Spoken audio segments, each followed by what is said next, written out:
Sharper than a serpent's tooth. Written by the Hangman 317 and read by Purple Star. Chapter 19.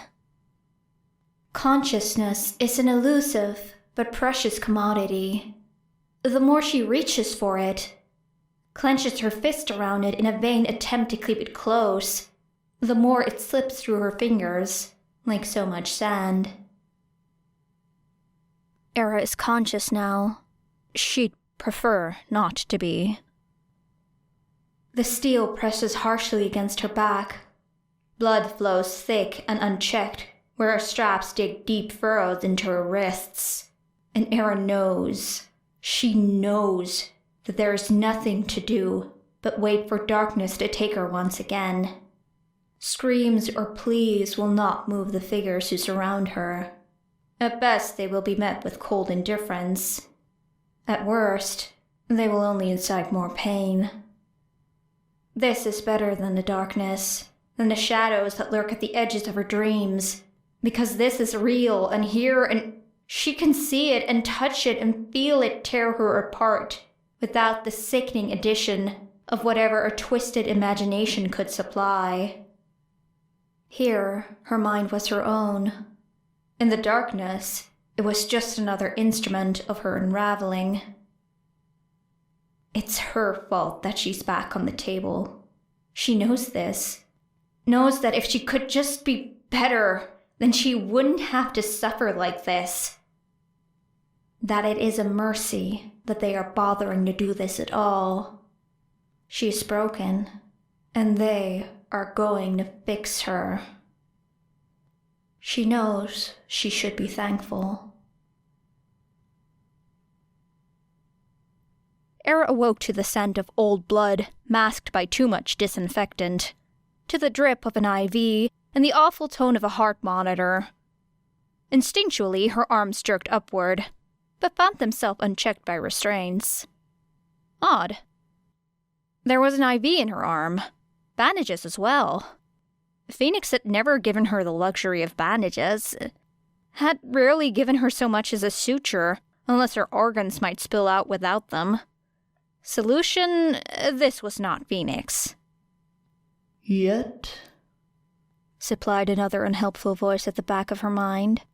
Not yet, little bird. Shut up. Saying it out loud did little to banish the encroaching thoughts, but it did confirm that she could speak without repercussion. Era sat up in her bed, noting the firm mattress and the pillow her head had been resting on. Another comfort that strengthened her conviction. This was just an ordinary hospital. She would not be fixed here. There was no need to panic. Because Era was panicking. Slowly, in the manner of a pot about to boil over, but surely nonetheless. Memory was an abstract concept, hazy and drug-fogged, as if she were viewing it through a smoky room. How did I get here? Era breathed, clenched her fists in the blanket. A blanket? What was this? A 5-star hotel? And carefully began to sift through the countless boxes scattered about her mind. Getting captured by villains? Yes, she remembered that. Being dragged off to the USJ in a harebrained attempt to kill All Might? That all seemed familiar. Eraserhead? Shit. Fucking Eraserhead. Was he okay? She needed to... The door to her room opened, and Era startled before stilling herself once more. Oh, you're awake? A man. A familiar man. Who is he? Plain, unassuming. Long tan coat, and a hat tucked under his arm. They told me you wouldn't be up for a while. There was someone behind him, tall, lanky, a gaunt face with sunken eyes that held brilliant blue pupils. Blonde hair, hunched posture, Also familiar. And why couldn't she fucking remember? Should I get the nurse? Said the blonde, but the first man shook his head, walking across the room and settling down in a chair. They said that she's stable and perfectly fine. They're just keeping her here so that they can keep her under observation. He said it pointedly, as if this was an argument they'd had before. Turning to her, the man shot her a smile that Era could tell was well practiced. "Hey there, I'm Detective Tsukauchi, and this here is my partner, Yagi. I'm just here to ask you a few questions about the USJ incident. Would that be all right?" Tsukauchi. Of course. The detective who was assigned to her fucking case. Was the universe conspiring against her? Or was she actually the unluckiest person in the world? Yes, that'd be fine. It's not fucking fine. She doesn't know enough about Tsukauchi, other than the fact that he's a detective and not crooked. Unfortunately. At least crooked cops were predictable. Perfect. Tsukauchi pulled out a notepad and began to scribble a few lines down with a pen. Could you tell me your name, please? Era huffed. Don't you already know my name? You did say you were a detective, right? How should I play this? Was she a traumatized schoolgirl? That wouldn't track with anyone else's testimony. Or perhaps she was just someone who happened to have the right skills in a strange situation? That was more close to the truth, but it could also arouse more suspicion. Fuck. She was not going to let this all fall apart because some stupid fucking villains had to drag her into their shit. Tsukauchi laughed, a bright and friendly thing that just left Era more on edge. Fake. None of it is real. He's just trying to get your guard down. Ridiculous. This wasn't a police interrogation. This was an officer collecting a statement from a victim. He wouldn't try to press her like that. Play the game she knew they would if they ever got her into an interrogation room. The steady rhythm of the heart monitor chafed at her already frayed nerves, reminding her that she needed to breathe and focus and pick a mask and stick with it. You're right, but I just need it for the record, said the detective with a winning smile. Sorry, it's procedure. My name is Suzuki Era, she said, noting how the pen seemed to still before resuming its scribbling. How it pressed against the page for longer than she'd think necessary to write out a simple name. Right, thank you. Now, I know you sustained some injuries during the incident. I'm fine now. You can ask your questions. Glad to hear it, he said like he meant it. He didn't. He couldn't. But still, this was probably a really difficult time for you, so I want you to know that there's no judgment here. If it's hard to answer any of the questions, you can feel free to take all the time you need. But I have to answer them eventually, Era noted dryly. An illusion of choice. Now, from what I understand, you were kidnapped by the League of Villains.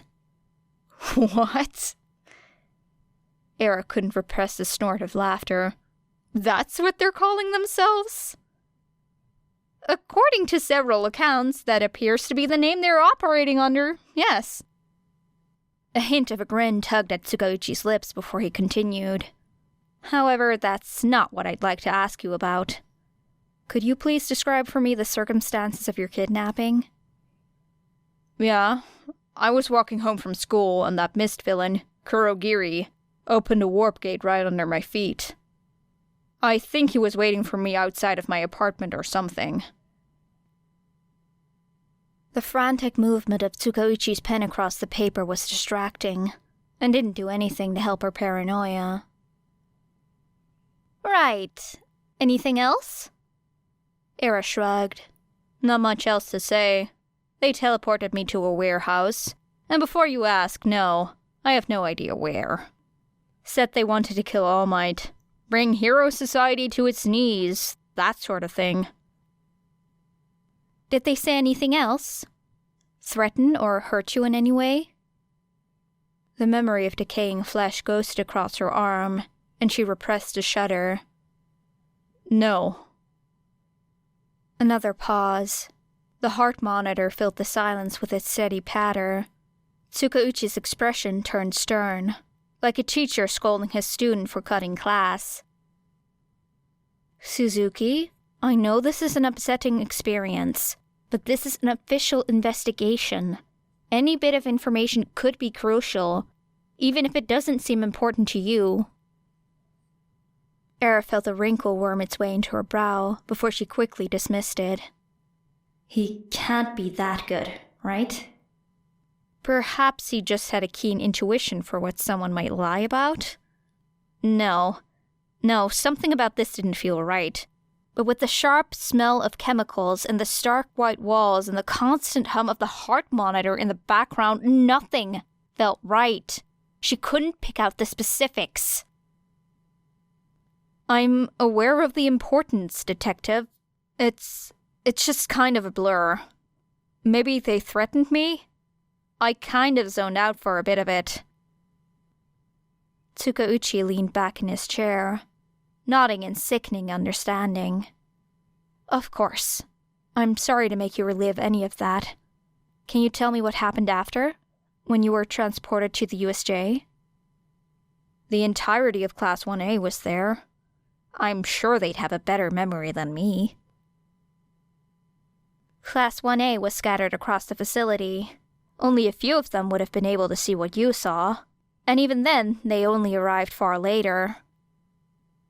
Eraserhead was there, muttered Era, fingers twitching in the rough blankets. Tsukauchi hesitated, glancing at his partner. Era felt a cold dread rise up from her gut, icy tendrils clawing through her ribcage. He can answer you, right? The heart monitor stuttered before she forced herself to calm once more, breathing deep and steady until it stilled. Is he okay? Eraserhead is fine, assured Tsukauchi quickly. Too quickly. He'll make a full recovery. In no small part thanks to you. I didn't do anything. Lie. He wouldn't have been hurt if it weren't for her. My fault. That's not what I've heard. According to the other students who stepped up and took control of the situation. That's really admirable, and you should be proud of yourself. You said a full recovery. The damage was extensive, then. She felt her tone slip into something a little too clinical, too low and weary for a teenage girl fresh from her first traumatic experience, and tugged it back into something acceptable. He'll be fine, Tsukauchi assured her. Heroes lie. You shouldn't worry. He has some of the best doctors in the country looking after him right now. Of course. Now, if it's all right, there isn't much to say. I was teleported into the USJ with Shigaraki's hand around my neck. They wanted to use me as a hostage or something like that. I saw Eraserhead fight through all of his underlings until he finally made it to the center of the USJ. There was an exchanging of words. What words? Era shrugged. I don't remember. A safe bet, usually, but Tsukauchi noted something down in his notebook and looked back up at her with a frown. Suzuki, I really need you to be honest with me, okay? Even if it's painful to think about, please try to remember. He knew she was lying. There was no fucking way. It wasn't possible. Era could lie herself out of any situation as easily as breathing. There was only one man in the fucking world that she couldn't lie to, and he... Breathe. He wasn't here. So that meant something strange was happening. I'm sorry. Era choked back a gasp, let her heart stutter, and sing staccato beats through the monitor. Brought her hand up to her neck and pressed it against the skin, as if she feared that she might burst if she didn't hold herself together. It's just... I saw him, you know? They hurt him so bad, and it was for me, and I just can't. Hey, it's okay. I'm sorry that you had to go through that. I can't talk about it right now. I'm sorry. True, that was true. She couldn't talk about it with this man who could so easily see through her lies. Was it a quirk? She'd suspect something that monitored the heartbeat or some other physical indication, but Era had mastered that aspect of the lie detector long ago, and was sure she'd be able to fool him if that was the case. It had to be something deeper then, far more useful, and far more annoying. It's okay, Suzuki. You've been through a lot in the last couple days. It's only natural for you to feel like that, and I'd expect anyone could get overwhelmed. Era caught the purse of his lips, and the furrow of his brow that indicated he wasn't quite as understanding as he'd like to seem. Shit. Maybe playing a traumatized student was too much of a stretch from the cool and collected she'd been wearing before. It worked, though, and she supposed that was all that counted. Tsukauchi got up and thanked her for her time, and left with his silent partner. She was alone again. It's better that way. Always. End of chapter 19.